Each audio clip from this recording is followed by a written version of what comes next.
In the Middle Ages, stealing bread was never a small crime. Bread was life itself. It was survival, nourishment, and stability in a world where hunger was constant. For most medieval people, bread made up the majority of daily food. Losing bread meant weakness, illness, or death. Because of this, stealing bread was treated as a direct threat to social order. Medieval society was built on strict hierarchy and control. Every person had a place, and every action carried consequences. Laws were harsh, not because rulers were cruel by nature, but because fear was considered the strongest tool of order. Stealing bread challenged authority. It questioned ownership, class, and power. Punishments varied depending on region, time period, and social status. A peasant stealing bread faced consequences far different from those faced by a noble. For the poor, justice was swift and unforgiving. A first offense might result in public humiliation. The thief could be whipped, fined, or placed in the stocks. The stocks were not just punishment, but spectacle. The accused was locked in place, while townspeople mocked, spat, or threw refuse. This public shame was meant to break the spirit. For repeat offenders, penalties escalated quickly. Hands could be branded. Ears could be cut. These marks followed a person for life, identifying them as a criminal wherever they went. Imprisonment was rare and short-term. Medieval prisons were not designed for rehabilitation. They were holding places before punishment was carried out.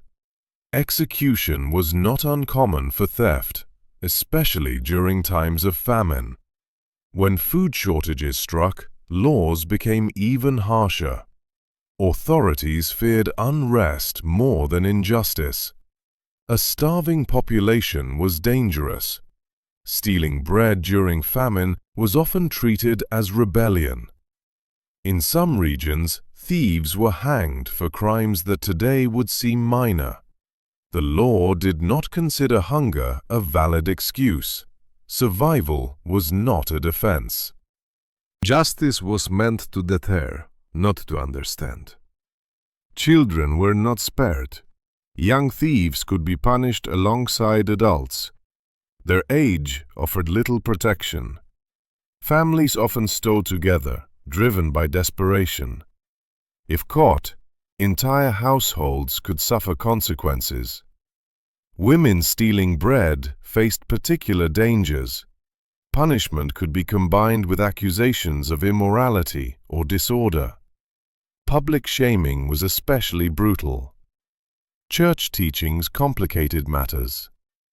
Christian doctrine emphasized charity and mercy, yet secular law prioritized order and property.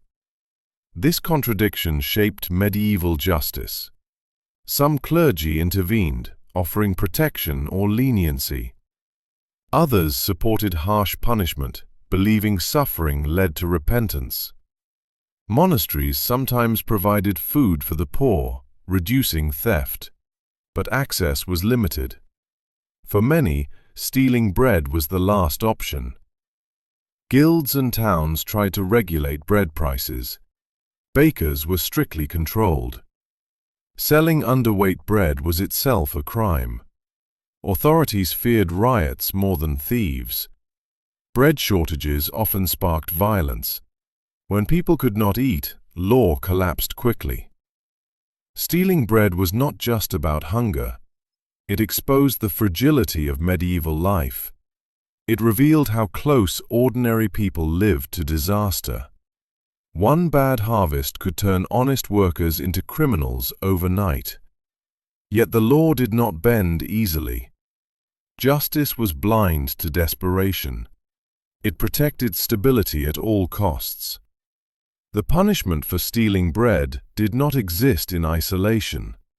It was part of a wider system designed to control fear, hunger, and obedience. Across medieval Europe, laws were shaped by local customs, rulers, and the constant threat of famine. In England, theft laws were brutal. Stealing goods worth more than a small amount could lead directly to the gallows. Bread taken from a market stall or bakery was treated as theft against both merchant and crown. Executions were public. They were meant to be seen, remembered, and feared. In France, punishment varied by region, but severity remained constant. Thieves were whipped, branded, or mutilated. Public squares became places of judgment and warning. In German territories, punishments were often symbolic and physical. Hands were bound, fingers broken, or criminals were forced to carry stolen goods through town as a sign of shame. Italian city-states emphasized fines and exile, but only for those who could pay. The poor had no such option. For them, the law was immediate and merciless. Social status determined fate. A noble caught stealing might claim misunderstanding, pay compensation, or rely on family influence. A peasant had no shield. Witnesses mattered little when hunger spoke louder than testimony. Women often faced punishment tied to public morality. They were paraded, mocked, and marked as disorderly. Pregnancy or caregiving offered little mercy. Children suffered equally harsh consequences. Some were beaten publicly to correct them early. Others were forced into servitude or expelled from towns. Mercy existed, but it was rare and selective. A priest might intervene. A lord might pardon. But such acts depended on favor, not justice. Bread riots reveal the true stakes. When shortages struck, entire towns erupted. Bakeries were looted, granaries burned. Authorities responded with violence. Executions followed swiftly to restore control. Stealing bread during these moments was no longer a crime of survival. It became an act of defiance. Punishment was meant to crush hope of resistance. Ironically, laws regulating bread were stricter than many violent crimes. Bread was economic stability. Bread was political power. Bread kept people working and obedient. The Church preached charity, but it did not rewrite law. Sin could be forgiven. Crime could not. Confession did not erase punishment. A thief might save their soul, but not their body. Some monasteries secretly fed the poor. Others turned them away. Charity was encouraged but controlled. Too much mercy risked disorder. This tension defined medieval justice. Hunger pushed people to steal. Law pushed them to suffer. There was no safety net, no social protection, only fear, faith, and punishment. For many, stealing bread was not a choice. It was the final act before collapse, a moment where survival outweighed consequence. The medieval world offered no forgiveness for desperation. Justice existed to protect order, not life.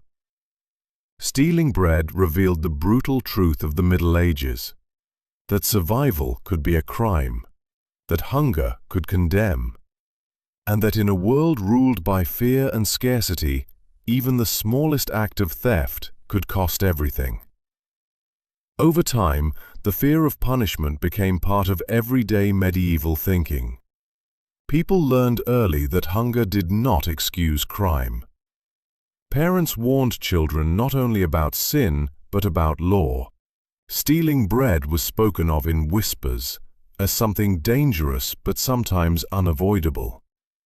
The poor understood the risks better than anyone. They knew the law would not protect them, Yet hunger weakened judgment. A starving body does not think about gallows, branding irons, or exile. It thinks only about survival. This created a silent cycle. Hunger led to theft. Theft led to punishment. Punishment led to exclusion. Once marked as a thief, a person struggled to find work or shelter. Branded skin, missing fingers, or public reputation closed doors permanently. Many former thieves were forced into begging, crime, or wandering. Punishment did not restore order. It often deepened desperation. Local communities lived with constant tension. Neighbors knew who was hungry. They also knew the cost of helping. Sheltering or feeding a known thief could bring punishment. Fear divided people. Trust was fragile. Markets became places of anxiety. Bakers were watched closely. Scales were inspected. Crowds gathered not only to buy bread, but to monitor fairness. A single accusation could spark violence.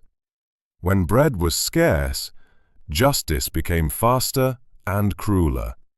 Trials were shortened. Evidence mattered less than example. Authorities needed visible punishment to maintain control.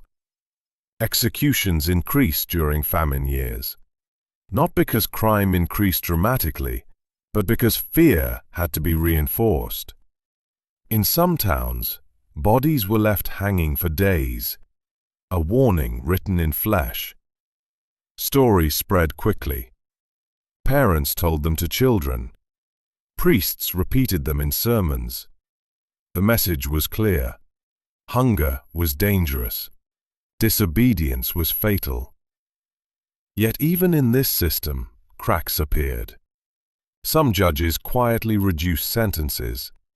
Some lords looked away. Some communities protected their own. But these moments were fragile.